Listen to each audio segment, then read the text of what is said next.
అతను వెళ్ళి తలుపు తీయలేదు. కొంచెం సేపు ఎదురు చూసి బాధపడుతూ అతని తల్లిదండ్రులు వెనక్కి తిరిగి వెళ్ళిపోతారు. ఇంకొంచెం గంట సమయం గడిచింది. ఆ తర్వాత ఆ అమ్మాయి యొక్క అమ్మ నాన్న వచ్చారు. తలుపు తడుతున్నారు. ఈ అమ్మాయి కళ్ళల్లోంచి నీళ్లు కారిపోతున్నాయి. క్షమించండి, నేను తలుపు తెరవకుండా ఆగలేను, ఏమనుకోవద్దని చెప్పేసి వెళ్ళి తలుపు తెరిచేసింది.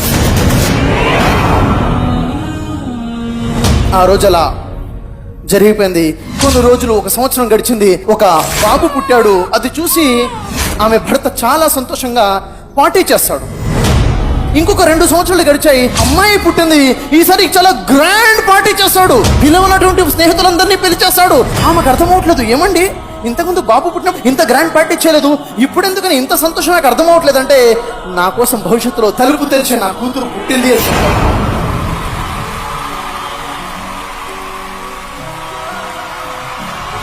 కూతురు చెయ్యి పట్టుకొని 20 సంవత్సరాలు నీతో పాటు ఉంటుందేమో, కానీ గుండె కద్దుకొని జీవితాంతం ఉంటుంది.